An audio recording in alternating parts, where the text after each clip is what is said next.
Ain't your own lyrics, bruh. No.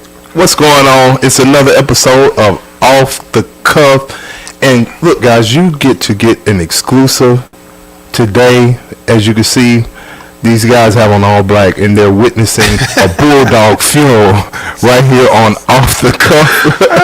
Oh my God! All right, so good afternoon to each of you. I want you to like, love, subscribe. We're on Digital Media Collective's page right now, but we coming to yours shortly.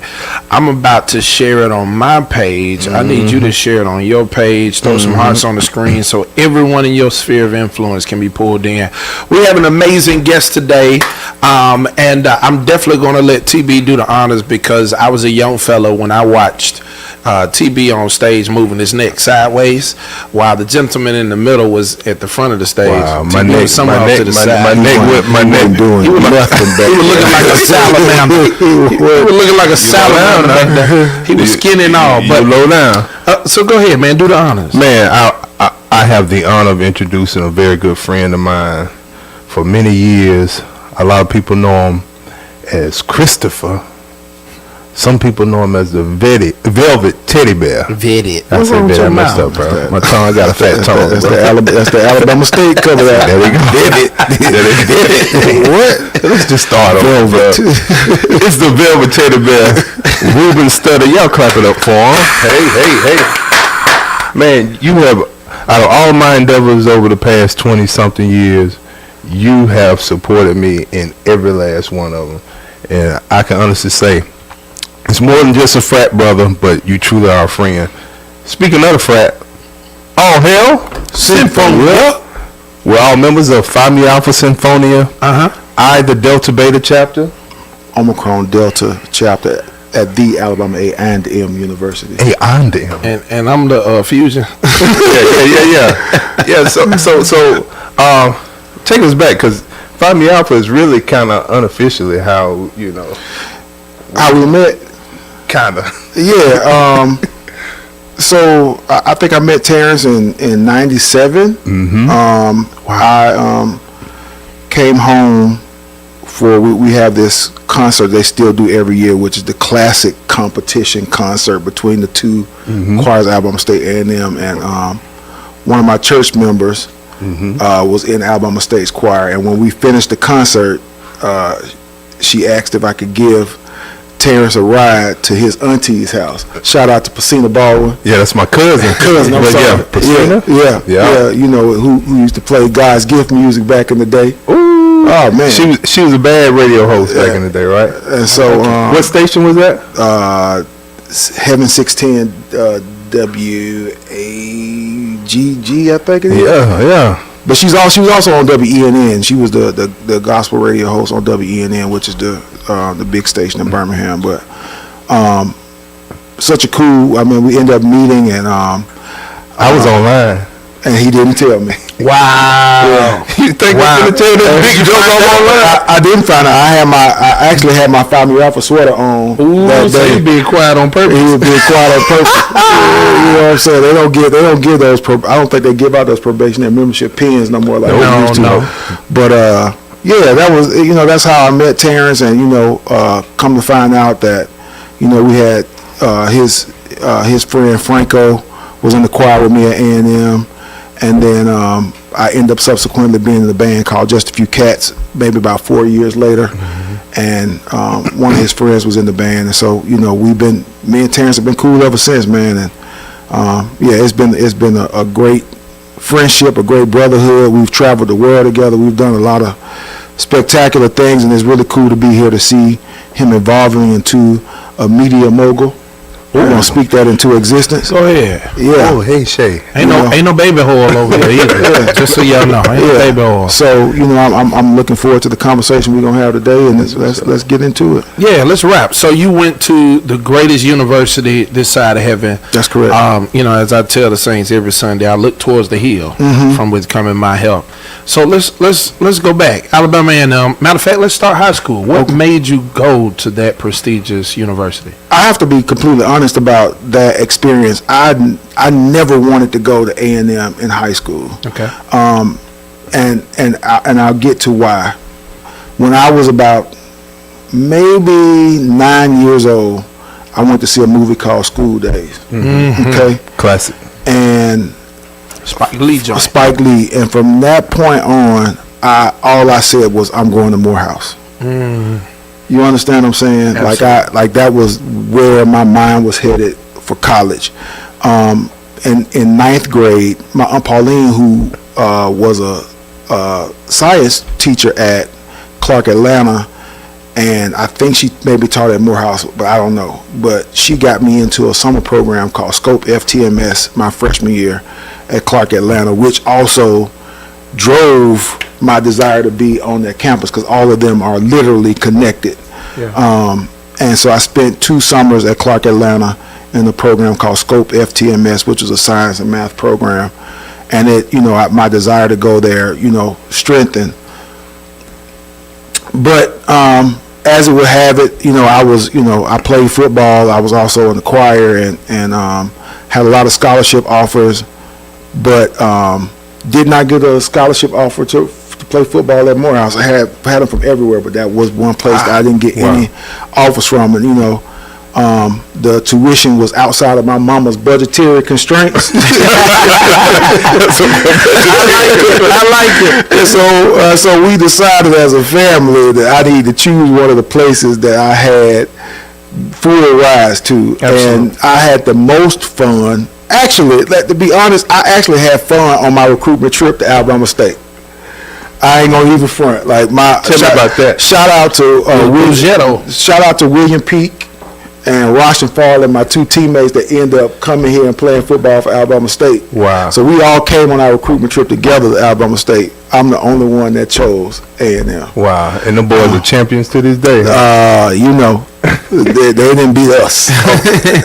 Yeah, but no, I'm still great friends with those guys, and so many people that went to Alabama State. I'm really good friends with, but I chose A&M simply because, and it's so funny. I was just with my mom not too long ago, and I'm looking through her 1974, 73 yearbook or something like that, and I see the man that recruited me to A&M was my mom's sophomore year was his first year on campus. Wow. And as a coach. Okay. He played football for A&M. He played professional football, but I think that was his first year on campus. So I saw that picture. I screenshotted and sent it to a couple of my football friends. And I also, the man that was the choir director while I was there I think that was some of his first years being the accompanist for Dr. Bradford at A&M. So, I went where I was supposed to go.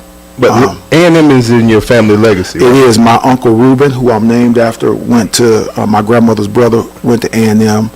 My mother went to A&M. My Aunt Pauline went to A&M. Yeah. And, I spent my whole life going to Classic, running up and down the road, coming down to Tuskegee.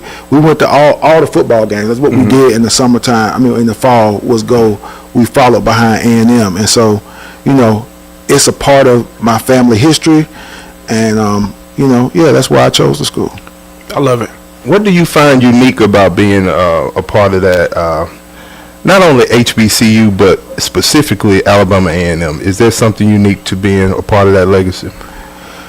Oh man, I would say HBCUs in general.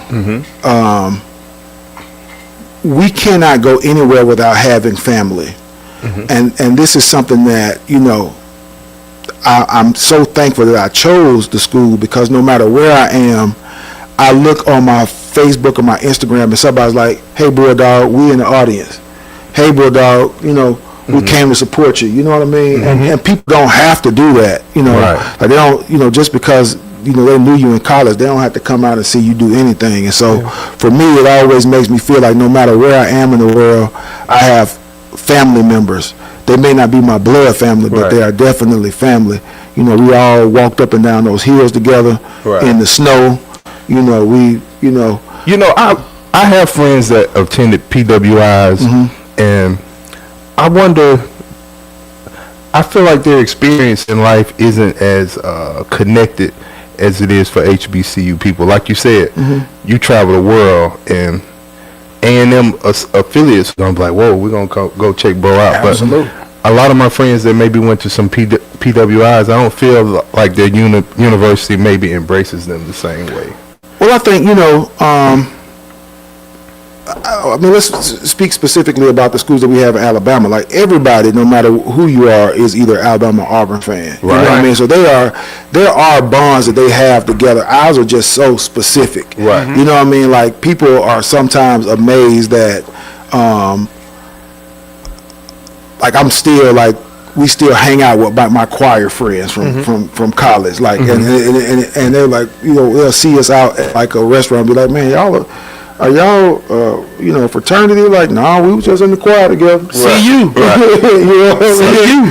Or, like some of the guys that was on the football team where I was at, I'm still cool with. Like, to this day, like, I see them in Mobile, and we, like, we had never missed each other. You know what I mean? Right. So it's just a blessing to still be connected to great school.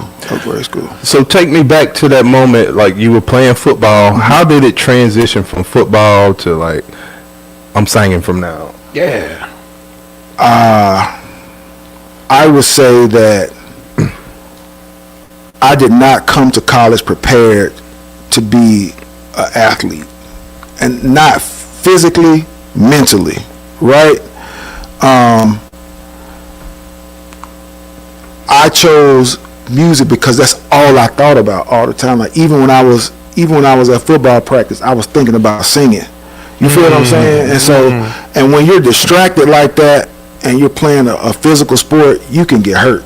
True. You understand what I'm saying? And I, literally did not want that to be my story. Because I seen people in high school and in college that, got distracted and they got hurt. And people got hurt even when they were like extra focused. Right. So imagine if it's somebody that's all, because I mean, you could ask anybody that was in the dorm with me. All I'm doing all the time is listening to music, singing. I'm going to class, I'm listening to music, I'm singing. Like, that's all I'm doing all day. And I remember Mr. Tucker when I started in the music department the second semester of my freshman year. He was like, "What took you so long? You're wasting all that energy with that barbarism. What took you so long?" Who's that? Mr. Tucker. So let's go from there. You said football to music. So now you're singing. You're in a group, Fat Cats. I'm assuming. Was that in Huntsville or afterwards? That's just a few cats. Just a few cats. My bad. All right. Pause. But in college, I was in a gospel group called God's Gift. And I love it. Yeah, the thing about being in Huntsville is that you automatically see your deficiencies as a musician. Yes. Because there are so many great musicians, and I don't know if in Huntsville. Yes, people don't get. I said the same thing. I was the guy down here. Went up there and I was like nobody. Yeah, and like in Birmingham, everybody was calling me to sing, and I got to Huntsville, and there was like 1,000 people that could sing. Wait. I've been hearing a lot about Huntsville because, as we can see as a state, Huntsville is kind of moving to the front of the line. Period. Now. Like, but you saying it's been that way? Like, they've been so musically, and then you have to understand that Oakwood College is also in Huntsville. Absolutely. All these like the Aeolians. Yes, sir. Yes, sir. And they're singing and playing all around Huntsville. Then you got people like Kevin Wooten, right? All the cats that are around him playing around Huntsville. And for those who don't know about Oakwood, like Take Six study at Oakwood. Yes. Brian McKnight. Yep. Like the group Virtue. Yeah. Just so many. I think Lil Richard went to Oakwood for a time. Like, you could have kept that one. No, I'm just saying. But that's a king of rock and roll. Yeah, the architect of rock and roll. You know what I mean? So, but the legacy of their musicianship goes it's insane. So far back. You know what I mean? That you feel it. Like, I remember one time I went to a church service on Saturday at Madison Mission, and I was just like, my church can't sing. Right. And everybody used to say, like the church that I went to, they was like, man, y'all got some singers up there. I went to Madison Mission. I was like, man. Really? Bro. Yeah, maybe Huntsville is just too far north for Montgomery to really feel that those type of vibrations. I believe so. It's about 3.5 hours. So. Yeah, but you got Tennessee. You close to Tennessee line. You got You got so much talent, Doc. Wow. And then A&M naturally brings folk from Chi-Town and St. Louis. They all in that.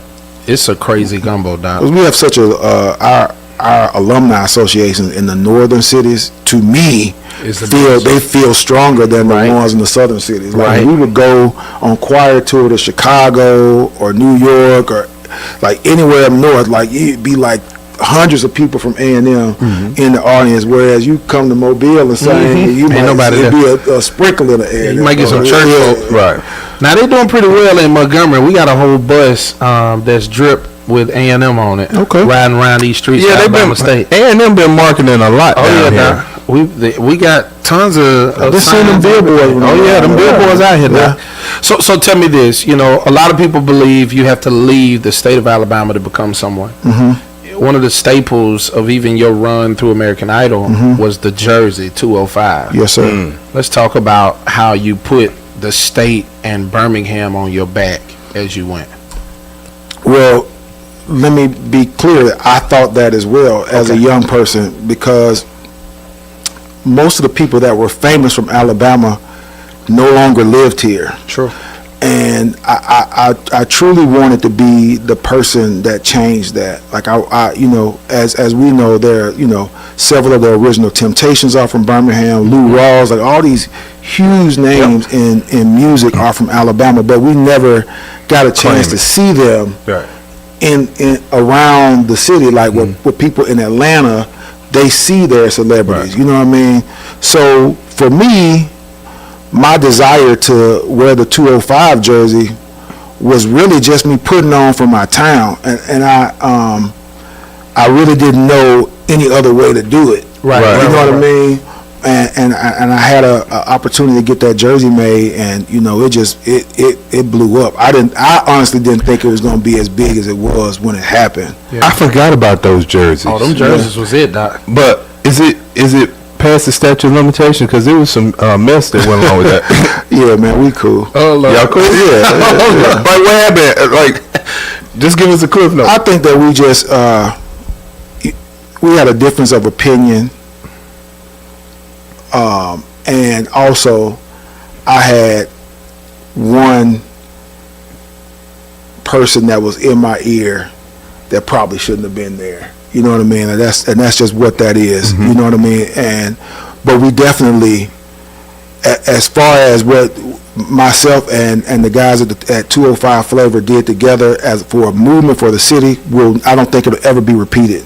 You know what I mean? I just wish that we could have, you know, came together and had an acclimable resolution at the end, because now that I'm older, I hate to see our people in public fighting with one another. But you know, like I still have a warm feeling about that, because I remember how it shifted in the crowd of Idol, like going from, you know, my first week on the actual show wearing the jersey to the 6th week, and you look in the audience and everybody got a 205 shirt on. It's like, where they getting these shirts from? It was a cool thing. Yeah. Absolutely. They're making some money. You made your mark, and so I guess you beat out Clay Aiken. Me, my dad, my family were voting like crazy. And we said we want him to win.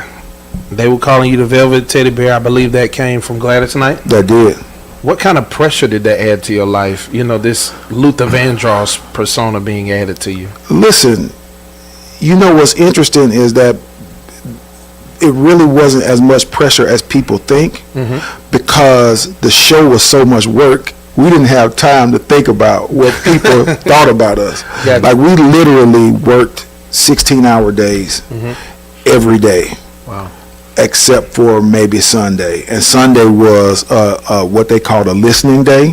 And so they give you all these tapes or CDs, and you have to go through all the songs that are going to be for next week, and then you have Monday to learn, Tuesday, Wednesday show. Wow. You feel what I'm saying? And I say that because, you know, Wednesday show, Thursday and Friday and Saturday, we're taping Coca-Cola, Ford, and Old Navy commercials.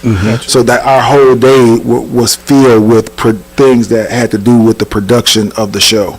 So, you know, we never really had much time to think about being nervous or what other people were thinking at home, because we were always had our head down on some lyrics or trying to learn copy for the next commercial. Man, so I man, more power to you, because I'm terrible with lyrics. I'm not gonna lie to you. I would have threw some Hallelujah, Thank You Jesus in there real quick. But I want to pause. Hey, y'all, like, share, love, subscribe right now. And if you got some questions, you can drop them in the chat. My little sister is on here, dog, because she loves you. Oh, man. I'm over here talking about see you. She said, you see. I'm getting everything backwards today. But no, man, it's a blessing to have seen what I would say was one of the largest seasons. And you won. So let's be real.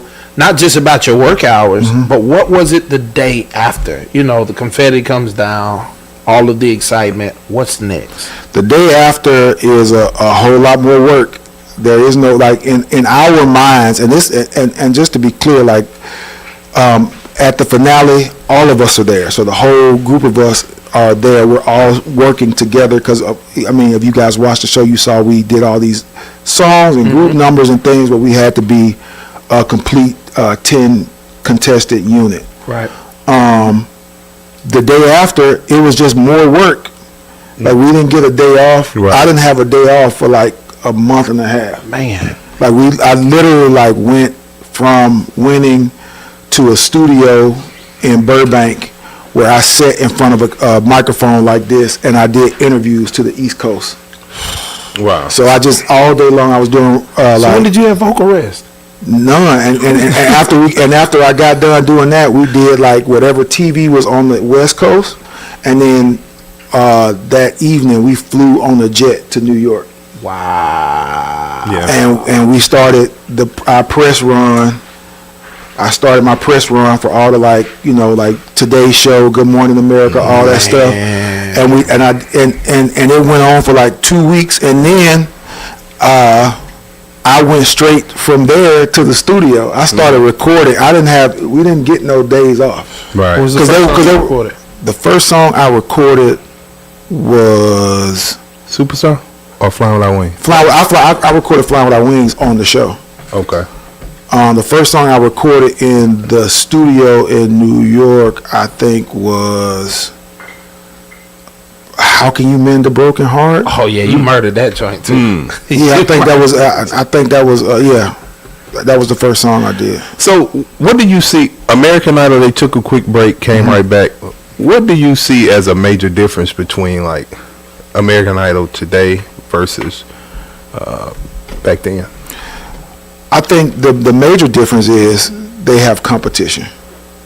When I was on the show, we were the only competition show around. Right. We didn't have, and we also didn't have social media. There wasn't a lot of things that distract people from 7 o'clock, 8 o'clock Eastern Central, Tuesday and Wednesday. Now, it's you got a million shows that take away from the attention that would normally be focused on American Idol, and that, to me, that's the difference.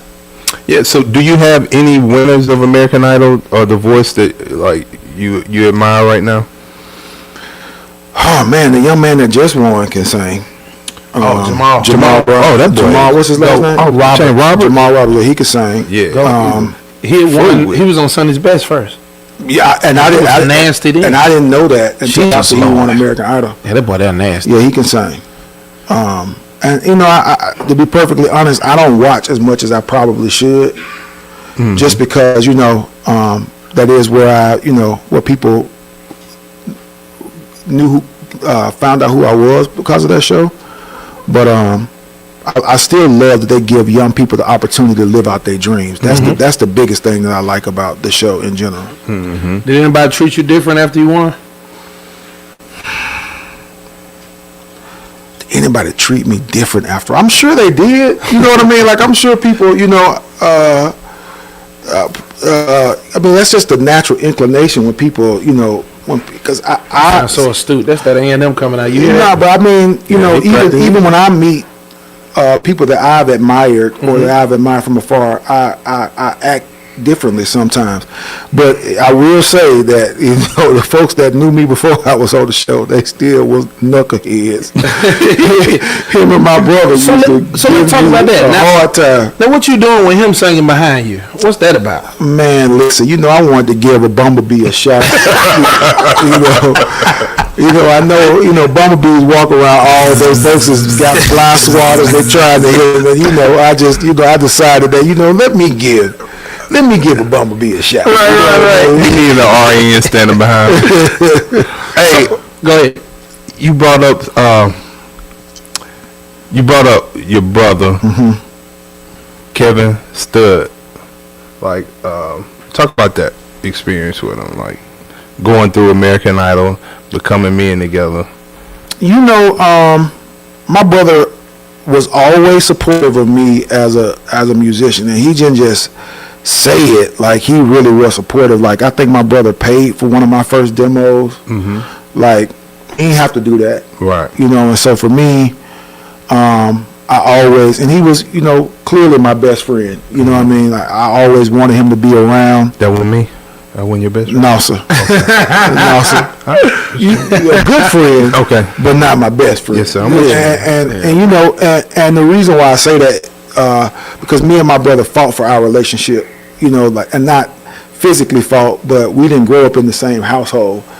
And so we always made sure that we stayed connected with one another. Like, I remember when my brother went off to Clark, like, me and he'll be writing letters to each other. He'd be like telling me, make sure you be on time to football practice and that. Like, and so that relationship between he and I was special. And I think people not only fell in love with me, really people fell in love with my brother on the show. They fell in love with our relationship. Like, my brother had fans because of American Idol. Right. But one thing I remember about our experience is that you kept it real. You kept people that you came up with around you when you went to the height of success. And I feel like that kind of kept your feet close to the ground, because I remember, I'm about to tell a story, and I know my friend's about to joke. I remember meeting Diddy. Do you remember meeting Diddy in New York? At the Rockefeller Center, we did the Christmas tree. Oh, yeah, absolutely. Because he gave us all the Sean John stuff. Yeah. And I remember that night, Diddy was like, yo, we're going to the whoop, whoop, whoop, whoop. Why don't you and your folk come? And I remember when he walked out, I come in the room like, we going? We ain't going. I remember back then. Maybe you don't remember. But I remember coming back like, dude, Ruben, you got to go to Diddy. Am I making that up? You are not making that up. Okay. No, I just always felt like he never wanted to do the late night. I'm happy you didn't go, bro. Thank you. But I think we had a time. I know you would have been on the camera. The late night kicking it was never my thing. And you know who I got that from? Shout out to Uncle Said, man. Uncle Said. Like, I gotta keep it real. Like, God has really been good to me, and blessed me with some people that have had so much experience in the music business, and they've seen the highest heights and lowest lows of artists. And so the one thing that Uncle Sid used to always say, hey, Cray, y'all keep it tight. Y'all keep it close. Don't go there with Diddy. He didn't say nothing, but I'm just saying, like, he would always say, if y'all want to hang out, it's a bar at the hotel. Remember that? If y'all want to have a drink, y'all go downstairs. That's good stuff. You know what I mean? So we always, that was a thing, like, they would always get on me because they would be like, hey, man, my per diem don't cover this bar down there. Right. But you know what, Rube, you used to give us per diem, and then, you know, we mess around and go to a restaurant, you still pay for the food. Yeah. That's a good guy. Yeah. He all right. All right, so you can only keep one. You ready? Okay. Flying Without Wings or Superstar? I'm going to say Flying Without Wings. Soulful or I Need an Angel? Soulful. Okay. Gospel Ruben, you know, the Going Up Yonder, or R&B Ruben? That's a hard one to say because I wouldn't be R&B Ruben without gospel Ruben. I know. So I have to say gospel Ruben. TV? Gospel Ruben. Luther Vandross or Donny Hathaway? Jesus Christ. Oh my God. Luther Vandross. Really? Why Luther? I want to hear this. I say Luther because Luther is a lot like me. Mm-hmm. He was a song stylist. Mm-hmm. He had a lot of jobs in the music business prior to him being absolute. To his ascent, like I sang background for people, Luther sang background for people. I don't, neither Luther nor I play the keyboard.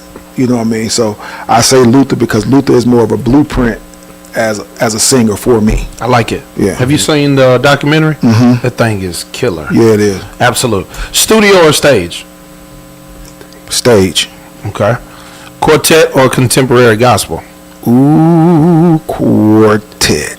Yes, sir. Come on up in here, Harvey. I think you did something with Harvey too, didn't you? I did. Yeah. And the reason why I say quartet is just because I'm from Alabama, and you know we love some quartet music. Love it. But my favorite all-time gospel group is the Winans. Commission. Yes, sir. And then second is Commission. Who you like most, Marvin or Ronald? Uh-oh. And I have a reason why. I am the biggest Marvin Winans fan. Yes, Lord. But Ronald, he's the blueprint, was actually a friend to me. Really? Like Ronald reached out to me and asked me to be on his album. Ron Winans and Yes, friends? and so I that's how I end up, meeting a lot of the Winans in the studio with him. And so he endeared himself to me like a uncle. You know what I mean? And he knew how much I loved his brother. As kids, like me and my cousin, me and my friend, we thought we were gonna be BB and CC. So and I get to sing with him now. So how cool is that? I love it, man. That's major. No, that is real deal major. Yeah. Choir roll or 205 jersey? On 205 jersey. Okay, let's go. Alabama A&M homecoming or an American Idol reunion? Alabama A&M homecoming. Birmingham barbecue or Montgomery barbecue? Now be careful. Birmingham barbecue. All right, I got one more question. What Ruben Studdard song do you think deserved to be bigger than what it was?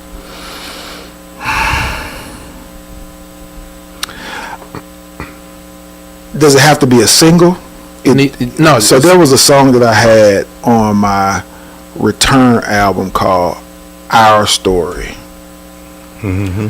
And I just knew in my heart of hearts when I got through recording that song, everybody was going to be like, woo!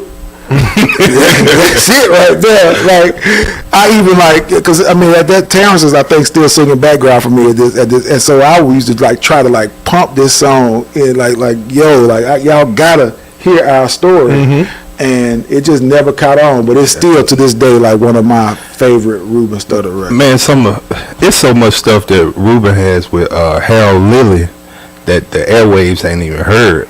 Yeah. Now y'all need to go check that out. It's Our Story on Ruben Studdard, the Return album. Yeah. Look, I got it playing in my glasses right now. Oh, yeah. Man, Lee wants y'all to see these little glasses. First of all, hold on. Lee called me last week. After I did the whole skit about don't call him on FaceTime. Lee gonna FaceTime me because he want me to see his new Ray-Ban. Oh, so there said, pick up the FaceTime. Yeah. So we see his glasses. See my new medals. Those new medals. My new medals. You like them? Oh, no. I'm digging them. They cool. Yeah. And I'm looking at these glasses you got on that say Jam and Lewis. Yes, sir. Jam and Lewis. Is that are those special editions? Can I order some? You can order some. I think they have on their website. You can order a pair of these glasses, but he was talking about Timo. Can he order them from Timo? Because that's where he buy his stuff. No, but they all the shows they sell all their merchandise, and so this is I just love their glasses. And this is their signature look. Like you see Jim and Jam and Terry Lewis, you never see them without sunglasses on. Absolutely. So what's it like being you're headed to Minneapolis, and you just finished a run in Vegas with them. You're going back to Vegas. What is it like? Because I'm pretty sure growing up with like mentors like them, we grew up as kids watching them. It's super interesting and fun to like work with the guys that basically created the soundtrack to your life. Right. And I've had this experience twice. So I got a chance to work with David Foster and now with Jimmy Jam and Terry Lewis. And, you know, one of my childhood best friend, Kerry Sappho, who went to y'all raggedy school, is from Minnesota. And so in the holidays, every other year I would go up there and spend like a Thanksgiving holiday with his family. And so they would be like, you know, Terry Lewis go to our church. And he really did go to that church. Wow. He just was never at church when I got there. So I tell Terry, like, you know, you could have signed me when I was 12, but you didn't come to church that Sunday. Wow. But yeah, man, like I enjoy working with them. Like, they're the coolest cats. You know, their attention to detail is impeccable. The songs, like when you're in the crowd, bro, and you see how people respond to the music that they've made, it makes being on the show worthwhile. Because, like, I mean, the show is called Nothing But Hits. I like it. And when I say it's nothing but hits, it's, I mean, hit after hit after hit all night long. Man. And so I'm pretty sure the Janet Jackson set is extensive, right? It is extensive. So Shanice does that part of the show, which is crazy because, you know, as we was all fans of Shanice when we were young people. So to be on stage with her is, you know, cool. Like from watching her be on doggone Family Matters with Eddie Winslow to, you know, be on stage singing with her is just, you know, it's cool, man. I hear you. I heard the clip of you doing Bad Girls by Usher. You killed it, bro. And it's the most nerve-wracking thing. Like, that's the only part of the show that like gives me like trepidation because the song is so new. Right. It's so fresh. Like you don't want to, you know, people, it's embedded. And then like we did the show in Atlanta and of course Usher's in the front row. I said, hey bro, here you go. You did it? Yeah. He came up on stage. So I was like, I'm not going to sing your song. Right in front of you. Right. I can't do it. So let's dig into your bag because I hear your musical knowledge kind of oozing out. Let's talk. What gives you the ability, if you're speaking to, just as so many did for you during the American Idol, if you're speaking to a singer, how and or what would you say to them in terms of them learning, growing, developing, nurturing their craft and their gift and making songs theirs? First thing I would say to singers, you know, young singers, is learn tunes. You know, a lot of times, I spent a lot of my early years from like 12 to 16 or 12 until I went to college just singing around Birmingham, you know, weddings and receptions and, you know, like the older bands would call me because they knew I knew tunes. And it wasn't because I was like the best singer. Right. It was just because they could just call out a song and I knew it. You knew it, yeah. And that, you know, that skill is, you know, something that I try to, you know, tell young people to have. Like, if you know tunes, you can always get a gig. You know, if I have to, like, you know, spend 3 hours going through, like, you know this, you know this, you know this, you know this, that you know, that makes it hard for a band to hire you. Yeah. Secondly, try to be to practice your craft in the studio. The one thing I know that producers hate the most is having to be in the lab with a singer for a day and a half, 2 days on a vocal. Yeah. Gotcha. You know, and there are particular techniques that are used to make your sound clearer on microphones. But if you've never sung on a studio mic, you think that the way that you sing in public is how you should sing in the studio, and that's not the case. It's totally different. I'm thankful that I had a lot of experience as a young person because I was in so many groups and we went to so many side studios and stuff like where I was able to perfect that kind of gift. But you know, that's some of the advice I would give young singers. How hard? You recently did the Cadillac Chronicles, and that's such a dope concept. how hard is it to do that? Like riding around in the car. You killed that. Like you were hitting all the notes, bro. Sitting down like it wasn't nothing, bro. Listen, I think the most difficult thing is, because you're in a convertible. Right. So the difficult thing is just to try to make sure that you're not getting into where the wind is blowing. Right. Because it'll definitely affect how you sing. Right. So I if you notice, I'm kind of trying to stay. I'm trying to stay closer to the driver. So I'm getting the maximum coverage from the windshield. So when it is time to sing, I could just really sing. And it was cool. Like, people, you ride through Atlanta and like people really know his car. Like he's done so many of them now that people are like, oh, what up, Cadillac Chronicle. But they know you too, though. Yeah, I mean, they were excited to see me, but I'm just saying, like, like when they see that car, they looking to see who he has in the car. Yeah, you know what I mean? Messed up all that. Man, one thing I wanted to talk about, in this performance industry, there's a such thing as, for audience members who don't know, like artists dig holes for people. So, like if there's a show somewhere and you put Ruben before you put Jamal Roberts on the show, Ruben might go out and dig a hole. He might rock the crowd to a point to where like the act that follows him got to dig themselves out of. So, have you ever had a show where an old school artist or someone dug a hole for you? I think absolutely. I think I know one, but I want to hear you. But what I learned early on, especially after my first album came out, is that nobody wants to hear your album tracks. Right. You have to make a performance that can please a crowd, and so you'll lose a crowd. And you got 2 singles, right?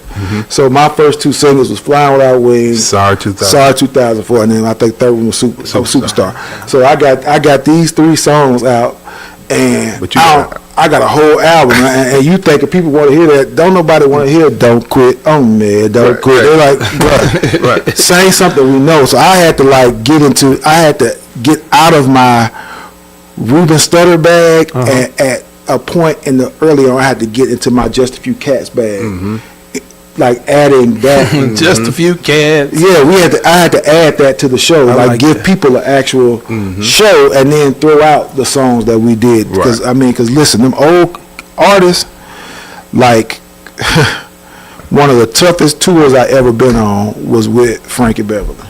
Wow. Yo, I know that was. And listen, hits. I'm glad that Patti LaBelle went before Frank. Like I opened for. It was me, Patti, Frank. Gotcha. Because if I'd have came on, like you could tell people are just like they were trying to rush Mama Pat to get to Frankie. Yeah.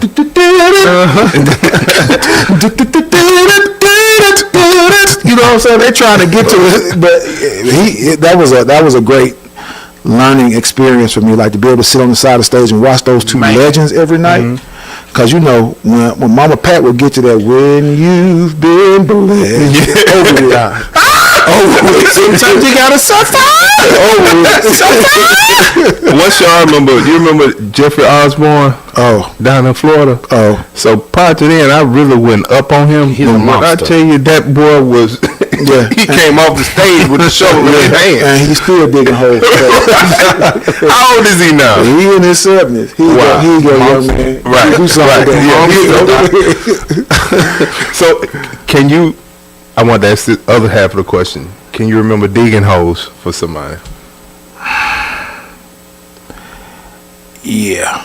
But I mean, and then do you do it on purpose? No, you don't. You just do your show. Okay. The thing about it is, you don't ever do it on purpose. Do it on purpose. That's what I'm trying to float. I have dug a hole for somebody on purpose. I just don't say who it is. Right. But you know what I mean, like, and I got some killers behind me. Right. You know what I mean? And when I get into that, when John sees that look in my face, he like, oh, we gone. Yeah. Let's go. So I've dug 1 or 2 holes for some folks. Man, you got a show Montgomery coming up here in Montgomery at the Impact Theater. Oh, really? Yes, with the Temptations. The Temptations. The real Temptations. The real Temps. Yeah. David Ruffin? I'm playing. That's that Alabama A&M.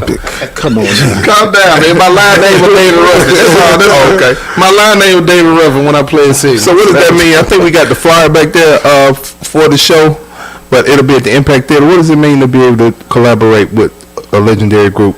I don't even. So my career has been so blessed. I've had the opportunity to open for so many legends. You know, I remember. I'm gonna say this. I remember when I opened for Miss Aretha Franklin. Oh, Yeah. And I did it a couple of times. In Detroit. Yes, but on the second show I did, she brought me in her dressing room and she said, "Look here," she said, "quit holding back, quit worrying about me. I'm gonna do my show."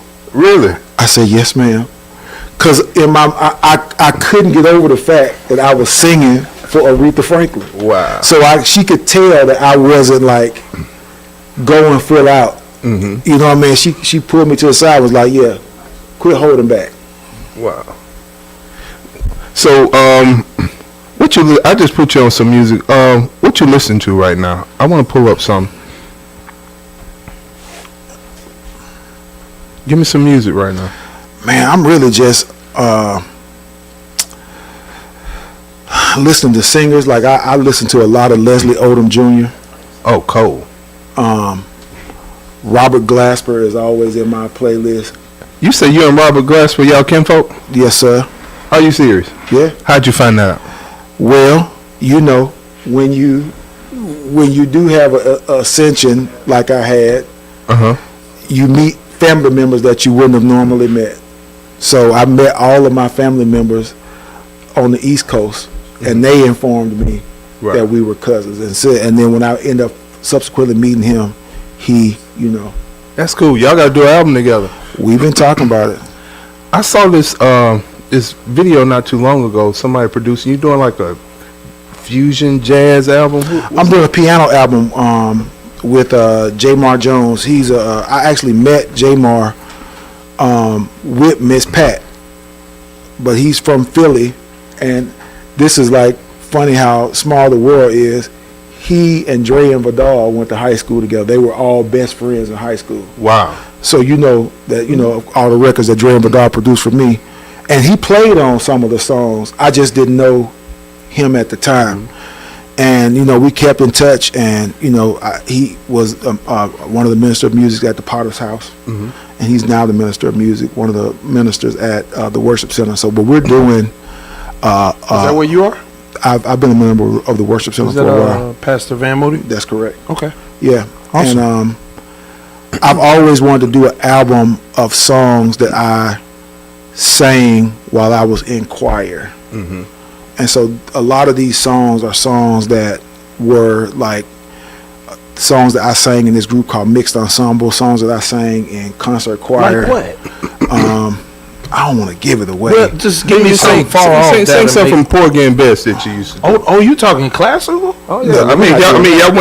Y'all went to A&M, right? Absolutely. Yes, you know I'm Poor Getting Best. Woman, I got plenty of women. you is. What is that? You is. That's, Oh yeah. I know that one. I remember that one. But anyway, this album, I like one of the songs that is like really close to me is Evergreen, and I chose that because my mama bought this album when I was in middle school. Luther did an album like I'm doing. Really? And one of the songs he sang on there was the Barbra Streisand classic Evergreen. And so I said, I want to do that. Man, ain't that sad? Dolly Parton got up out of here. Talking about Jolene. Yeah. Dolly, and I looked up her net worth. She died like they say she between 450 million, 650. What is that to look up when somebody died? I have no idea. That's kind of morbid. I apologize. Yeah. so I want to Moving right along. Right. I want to coin this segment Ruben Be For Real. Okay. Okay. Did you know you were gonna beat Clay? No. Do singers secretly know when somebody else cannot sing? Yes.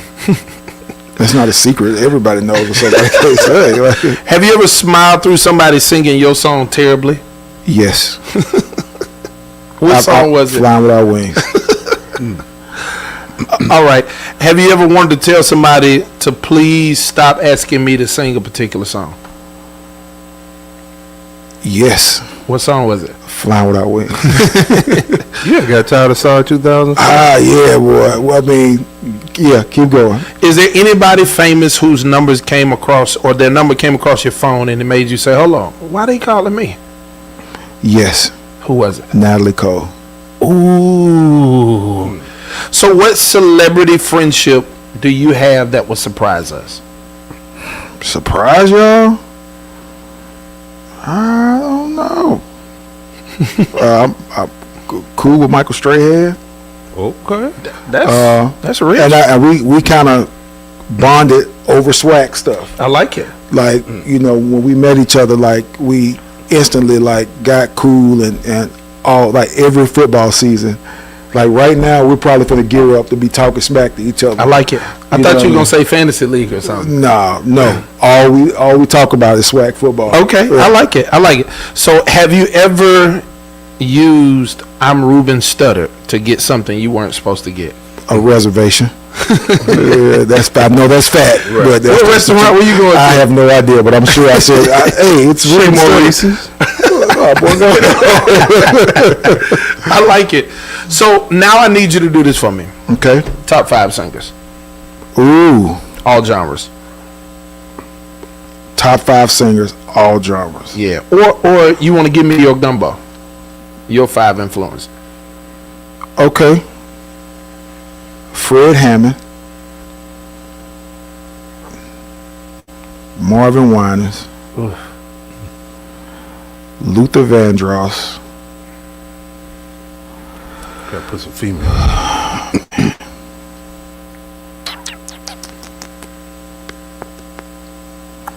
Oh man. Aretha. And this will go throw y'all, but I'm gonna put it in here because I just love this dude's voice. Peter Cetera. Who is that? I am the man who will fight for your honor. I'll be the hero you didn't know. We'll live forever. Remember that one, Karate Kid? No. Going together that we did it all. Boy. So I'm 38, by the way. Oh my God. Oh, you a youngster. Yeah. You don't remember Peter? I thought you were 39. No, I'm 38. Peter Cetera is one of the, and I say this because of David Foster, I had the opportunity to be on stage with Peter Cetera, and every night he sounded just like the record. Really? I mean, like This guy? yeah. My Lord. What's the song you were just singing? That was Glory of Love.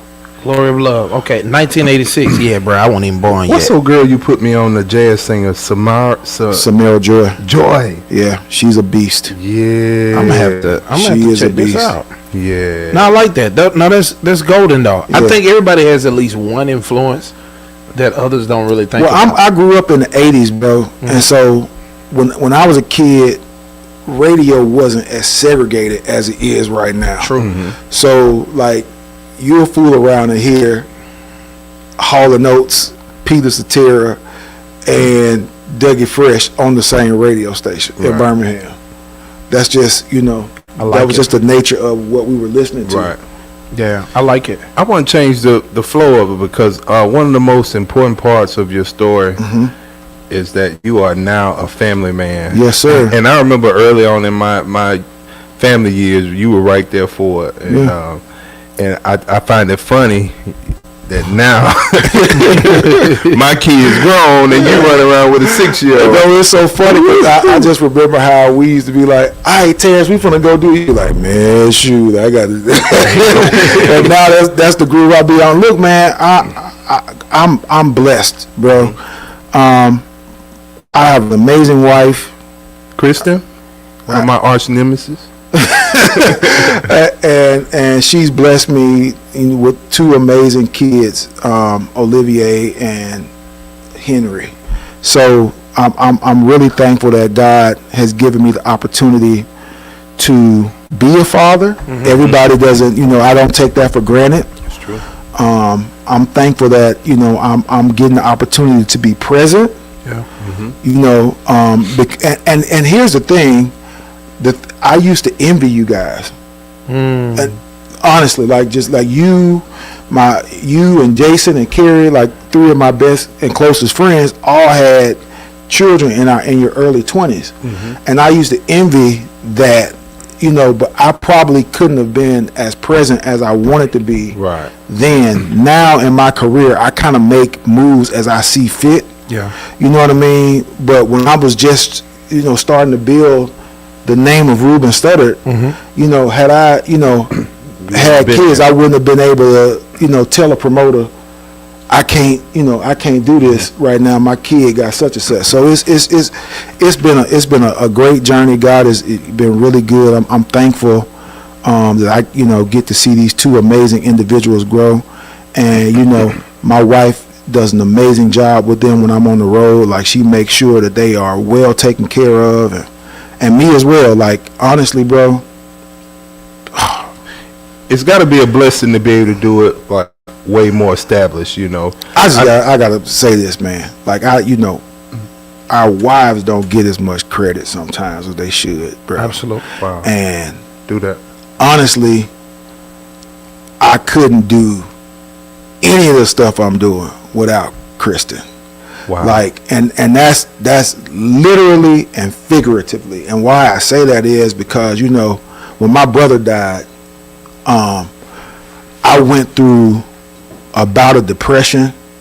And this is cool that we have in this platform, because brothers need to talk about this. When my brother died, I went through a bout of depression that really made me sick, bro.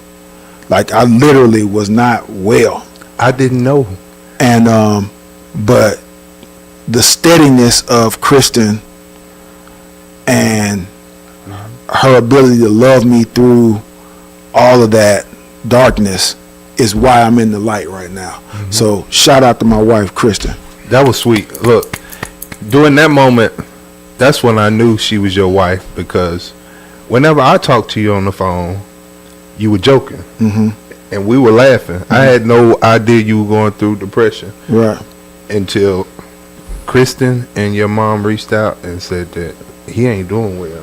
Yeah. And I knew in that moment that was your wife. Yeah. And hold on, let me shout mine out too. Shout out to you, Ronnie, because without you, Hey man, chill out, man. See you throwing that my way, man. your turn. Lady T, you know what? I love you, baby. You know my nerve with all that pressure. No, man. No, but that's real though, and I think that's a dope conversation. We probably got to have even further another time, man. But that conversation of losing a brother or a male figure in your life, man, that can be difficult. Yeah. And we happy you bounced back, man. Yeah, because absolutely. The world needed you riding in that convertible. Hey, bro. I mean, like I looked at a performance I had like right after my brother had passed. Bro, I looked disheveled. Talking about I ain't shaved my head. Like I literally just went out on stage and nobody knew what I was going through. Wow. But I was. But God held me close. Yeah. So I wouldn't let go. God's mercy kept me. Yeah. So I wouldn't let go. Hey, so Let go. here's something I wanted to talk about.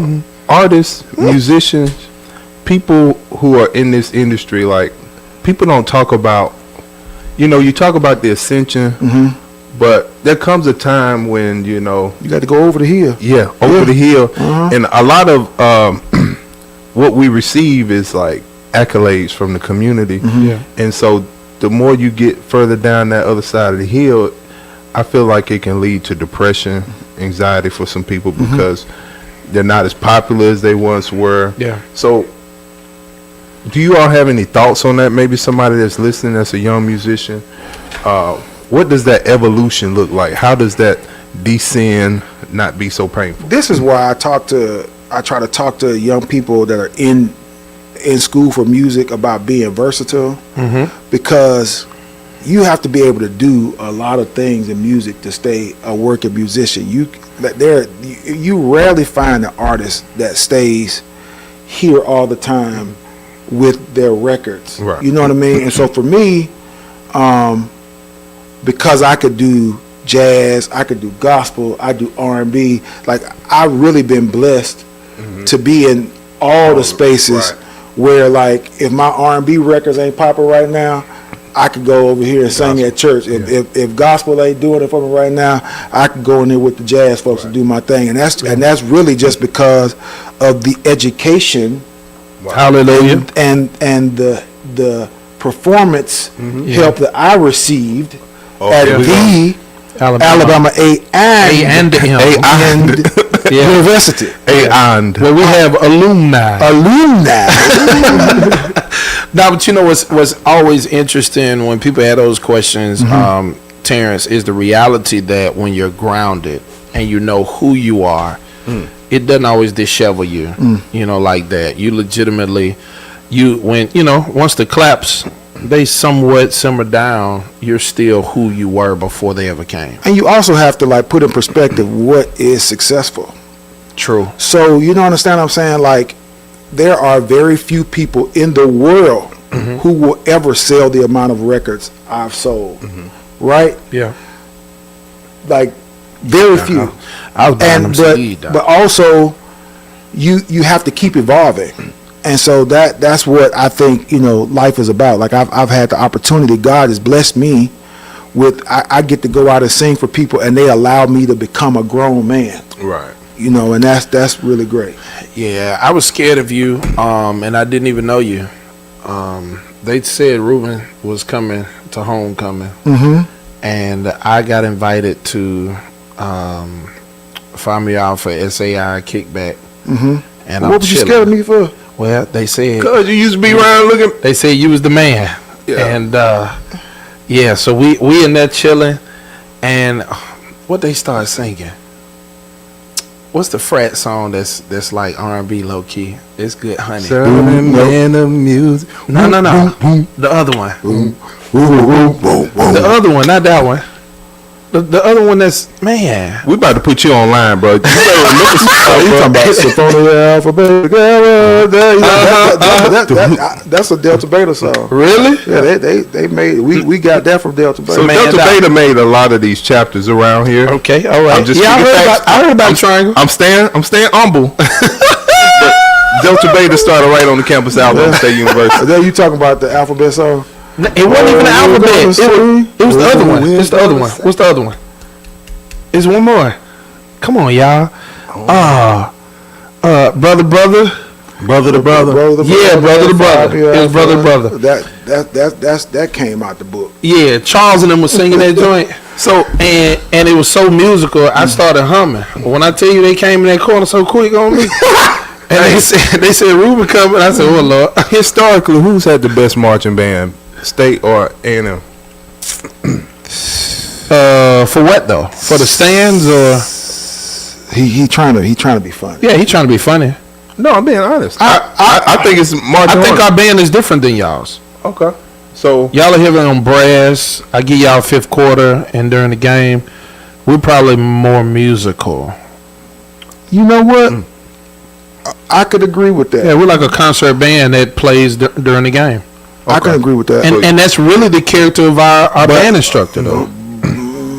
But they, look, here recently, they've been humping, bro. They have. Like, I ain't going to even front. They've been coming up. But, we were like the church with an old pastor for 30, 40, 50 years. Don't do that. Was it Mr. Wesley when you were there? Don't do Mr. Wesley. No, I love Mr. Wesley, but Doc, come on now. Man, they gonna make the MMWs come and jump these off. you know, Mr. Wesley was an older guy, Doc. He didn't retire until I was leaving. Yeah, bro.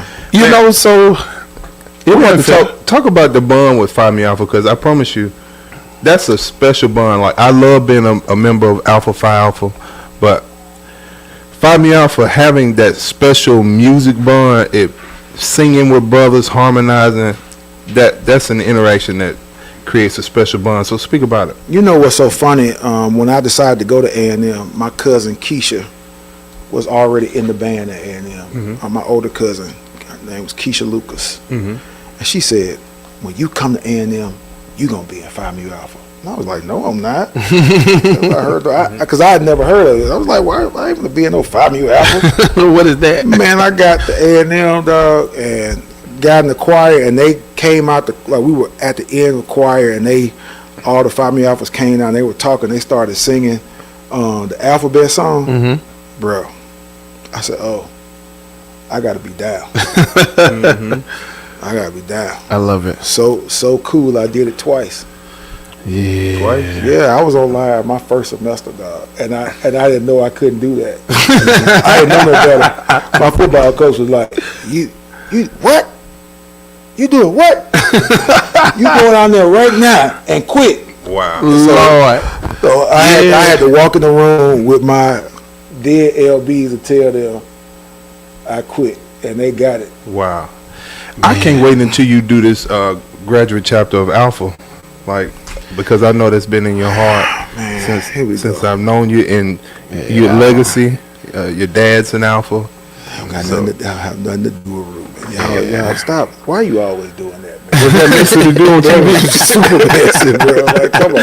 He tried moving right along. Now I can only imagine. So did y'all do shows in your day? If I'm in Phi Mu Alpha, absolutely.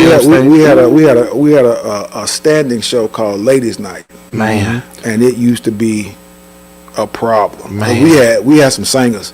Were y'all in the music building? No, we were in Bill Graves. Oh, you was the clowning. shows was in Bill Graves. Oh, you was in the whole auditorium. Sold out. We used to do the same thing, man. I remember we did a lady show in the silk pajamas. No, y'all ain't. Yes, we did.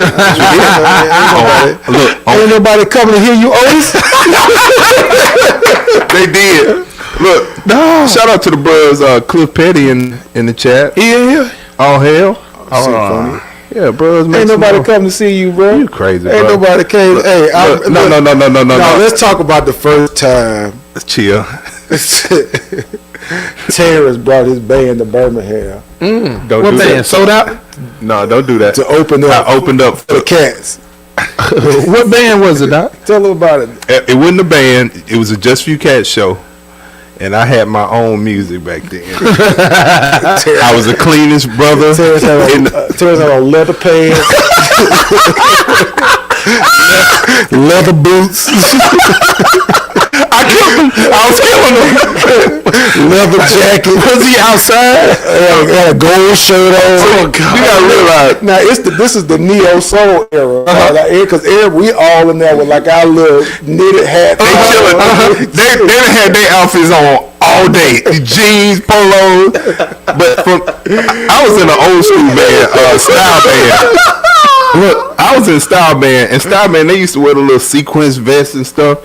So performance stuff, you got to put something on. Let them know you in the building. So I come up down, they show me my outfit on. You know what? Let me get these leather pants. Got this leather Skechers and pulled up. And these bro like, where you going? Where you at today? You clearly you didn't read the memo. Chill out, bro. One PJ on that show too that day. Oh man, he had PJ Bourne was on the show. It was a whole vibe. Freestyle Nation. Wow. It was Terrence Baldwin, Just a Few Cats, and Freestyle Nation. Man, he came in there with that leather suit. Bro, man, let me tell you, that's really a story.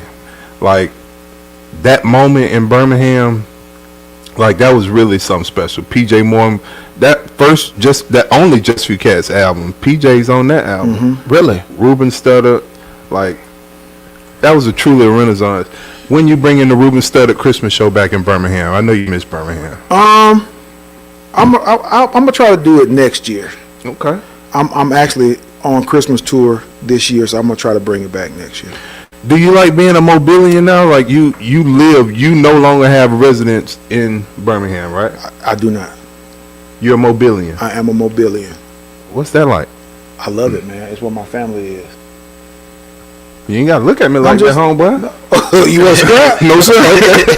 No, I love it. I really do. It took some time to grow on me, but I love the peace and quiet.